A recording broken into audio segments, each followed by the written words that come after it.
లేని వైఫల్యం కారణంగా ప్రశ్నాపత్రం లీకేజ్ అయింది. అసలు ప్రశ్నాపత్రం లీకేజ్ అయింది. అసలు పరీక్ష ప్రారంభం కాకముందే వాట్సాప్లో ఎలా దర్శనమిస్తూ ఉన్నాయి, వేరే ప్రైవేటు విద్యా సంస్థలకి వాట్సాప్లో ఎలా ప్రశ్నాపత్రాలు వెళ్తున్నాయి. ఈ ప్రభుత్వం సరిగ్గా పరీక్షలు నిర్వహించని కారణంగా పేపర్లు లీక్ అయి వాట్సాప్లో దర్శనమిచ్చి ప్రభుత్వ విద్యా సంస్థల్లో పరీక్షలు జరుగుతూ ఉంటే అవి ప్రైవేటు విద్యా సంస్థలకు వెళ్తున్న పరిస్థితి ఈ రాష్ట్రంలో నెలకొని ఉంది. ఈ రాష్ట్ర విద్యాశాఖ మంత్రి నారా లోకేష్ గారు కూటమి ప్రభుత్వం అధికారం చేపట్టిన 10 నెలల కాలంలో లోకేష్ విద్యాశాఖ మంత్రిగా ఉండి ఇప్పటికీ పరీక్షల్ని సమర్థవంతంగా నిర్వహించలేని దుస్థితి ఈ రాష్ట్రంలో నెలకొని ఉంది.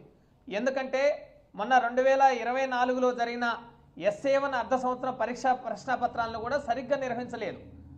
పరీక్షలు ప్రారంభమైన ఒక పావు గంటకే పరీక్ష ప్రారంభం కాకముందే ప్రశ్నాపత్రం వాట్సాప్లో లీక్ అయిందంటే కనీసం అర్ధ సంవత్సర పరీక్షలు కూడా నిర్వహించలేని ఒక దయనీయమైన పరిస్థితిలో కూటమి ప్రభుత్వం ఉంది.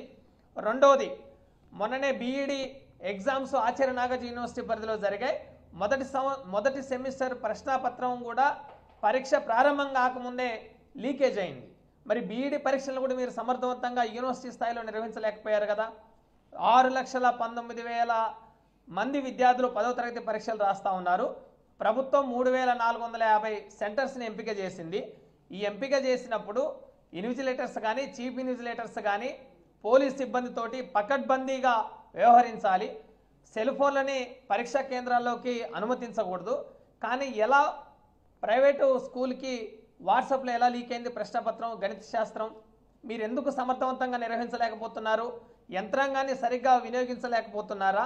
లేకపోతే యంత్రాంగాన్ని పకడ్బందీగా వినియోగించుకోవడంలో మీ ప్రభుత్వం వైఫల్యం చెందిందా? అసలు లోకేష్ గారు విద్యాశాఖ మంత్రిగా బాధ్యతలు చేపట్టి 10 నెలలు అవుతా ఉంటే కనీసం 10వ తరగతి పరీక్షలు కూడా మీరు ఎందుకు నిర్వహించలేకపోతున్నారు? కూటమి ప్రభుత్వం సమాధానం చెప్పాలి. ఎందుకంటే చంద్రబాబు నాయుడు ప్రభుత్వం వస్తేనే ప్రశ్నాపత్రాలు, పరీక్షలు, మాల్ ప్రాక్టీస్ కానీ అదేవిధంగా లీకేజీలు కానీ పెద్ద ఎత్తున జరిగి విద్యార్థుల జీవితాలతో చెలగాటమాడే పరిస్థితి ఈ రాష్ట్రంలో గత చరిత్ర అంతా, చంద్రబాబు చరిత్ర అంతా లీకేజీల వ్యవహారమే. అకాడమిక్ పరంగా చూసుకుంటే, విద్యారంగ పరిస్థితి చూస్తే చంద్రబాబు అధికారం చేపట్టిన అనేక ఏళ్ళు, దశాబ్దాల కాలంలోనే ప్రశ్నాపత్రాలు లీకేజ్ అయిన ఘటనలు కోకొల్లలు ఉన్నాయి. 1995లోనే 10వ తరగతి ప్రశ్నాపత్రం లీకేజ్ అయింది.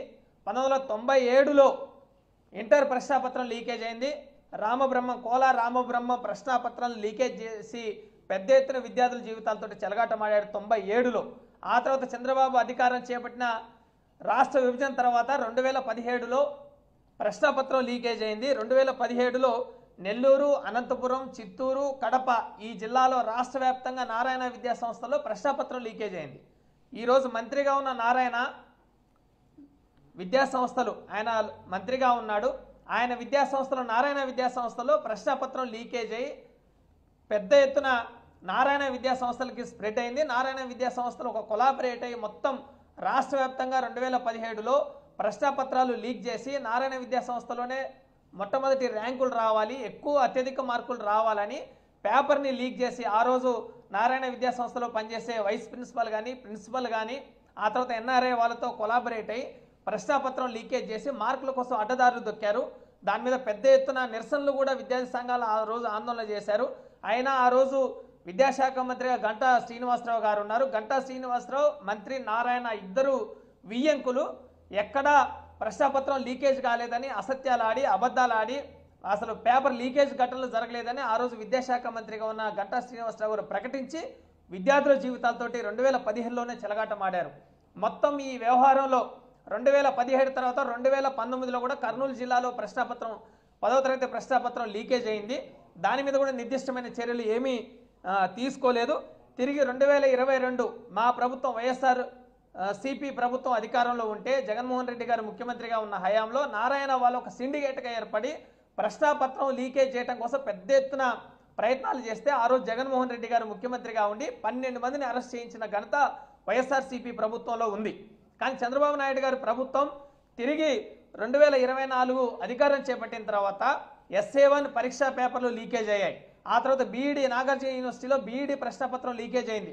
ఆ తర్వాత 2025 మార్చి 15 నుంచి ప్రారంభమైన 10వ తరగతి పరీక్షల్ని సమర్థవంతంగా నిర్వహించలేని ఒక దుస్థితిలో ఈ ప్రభుత్వం ఉంది. ప్రశ్నాపత్రాలు లీకేజ్ అవుతున్నాయి. 6,19,000 మంది విద్యార్థుల జీవితాలతోటి ఈ కూటమి ప్రభుత్వం చెలగాటం ఆడుతూ ఉంది. ఈరోజు తల్లిదండ్రులు, విద్యార్థులు పరీక్షలు ప్రారంభమై సగం రోజులు అవుతుంటే ప్రశ్నాపత్రం లీకేజ్ అవుతూ ఉంటే విద్యార్థుల పరిస్థితి ఏంటి? వాళ్ళ జీవిత ఆగమ్య గోచరంగా మారే పరిస్థితి ఉంది. ఈ ప్రభుత్వం ఎందుకు ఇలా చేస్తుంది అని అంటేనే చంద్రబాబు ప్రభుత్వం విద్యారంగం మీద చాలా దుర్మార్గమైన వైఖరితో ఉంది. గత జగన్మోహన్ రెడ్డి గారు ప్రభుత్వంలో 2019 నుంచి 24 5 ఏళ్ల కాలంలో ఎక్కడా ప్రశ్నాపత్రాలు లీకేజ్ అయిన ఘటనలు లేవు. 2022లో ఇదే నారాయణ విద్యా సంస్థల వాళ్ళు లీకేజీకి ప్రయత్నం చేస్తే ముఖ్యమంత్రిగా ఉండి 12 మందిని అరెస్ట్ చేయించి ఆ విద్యా సంస్థల మీద కేసులు పెట్టించి పెద్ద ఎత్తున కంట్రోల్ చేసిన పరిస్థితి గత జగన్మోహన్ రెడ్డి గారు చేస్తే, ఈరోజు చంద్రబాబు నాయుడు గారు ముఖ్యమంత్రి అయ్యాక ఆయన కుమారుడు లోకేష్ విద్యాశాఖ మంత్రి అయిన తర్వాత ఎక్కడికక్కడ లీకేజ్లు అవుతా ఉన్నాయి. పాఠశాల స్థాయిలో లీకేజ్లు, ఇంటర్మీడియట్ స్థాయిలో ఈరోజు ఇంటర్మీడియట్ బోర్డులోనే నారాయణ విద్యా సంస్థల ప్రిన్సిపాల్ని బోర్డులో ఒక మెంబర్గా పెట్టారు. అంటే మొత్తం ఇంటర్మీడియట్ బోర్డుని క్యాప్చర్ చేసి కొలాప్స్ అయ్యే విధంగా విద్యా సంస్కరణల పేరుతోటి నారాయణ విద్యా సంస్థల ఆధిపత్యాన్ని కార్పొరేట్ మయం చేసేందుకు చాలా ప్రయత్నాలు చేస్తూ ఉన్నాం. ముఖ్యంగా నారాయణ విద్యా సంస్థల కేంద్రంగానే ఈ ప్రశ్నపత్రాలు లీకేజ్ అవుతూ ఉన్నాయి. మార్కుల కోసం, ర్యాంకుల కోసం, తద్వారా అడ్మిషన్లు పెంచుకొని ఫీజులు వసూలు చేసి ఫీజుల మీద ఇంకా విద్యా సంస్థలు విస్తృతంగా ఏర్పాటు చేసి విద్యార్థుల తల్లిదండ్రులను పీడించే విధంగా ఈ నారాయణ విద్యా సంస్థలు చేస్తూ ఉంటే ఈ రాష్ట్ర ముఖ్యమంత్రి నారా చంద్రబాబు నాయుడు గారు, ఈ రాష్ట్ర విద్యాశాఖ మంత్రి లోకేష్ గారు, డిప్యూటీ ముఖ్యమంత్రి పవన్ కళ్యాణ్ గారు ఏం చేస్తున్నారని మేము ప్రశ్నిస్తా ఉన్నాం. ఇప్పటికే 3-4 దఫాలుగా ప్రశ్నపత్రాలు వివిధ స్థాయిలో లీకేజ్ అయితే నారా లోకేష్ గారు తన శాఖను వదిలేసి ఇతర శాఖల మీద ఆధిపత్యం చేస్తూ షాడో ముఖ్యమంత్రిగా వ్యవహరిస్తూ ఉన్నారు. ఆయనకు విద్యాశాఖ మంత్రిగా కొనసాగే నైతిక హక్కు లేదు. దీనికి బాధ్యత వహించి ఈరోజు ప్రశ్నాపత్రం కడప జిల్లాలో, వైఎస్ఆర్ కడప జిల్లాలో ప్రశ్నాపత్రం లీకేజ్ అయింది. దానికి నైతిక బాధ్యత వహించి ఆయన రాజీనామా చేయాలని వైఎస్ఆర్ విద్యార్థి సంఘం తరఫున మేము డిమాండ్ చేస్తూ ఉన్నాం.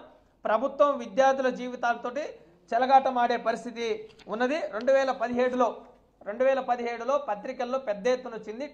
10th ప్రశ్నాపత్రాలు లీకేజీకి ఆద్యులు నారాయణ విద్యా సంస్థలు అని చెప్పేసి పెద్ద ఎత్తున వచ్చింది. అప్పుడు విద్యార్థి సంఘాలు ఈరోజు మంత్రిగా ఉన్న నారాయణ గారు, ఆ రోజు విద్యాశాఖ మంత్రిగా ఉన్న గంటా శ్రీనివాసరావు గారు, వాళ్ళిద్దరు ఫోటోలు పత్రికల్లో ప్రముఖంగా ప్రచురించబడ్డాయి. వాళ్ళు లీకేజీ జరగలేదని మంత్రి ప్రకటించాడు.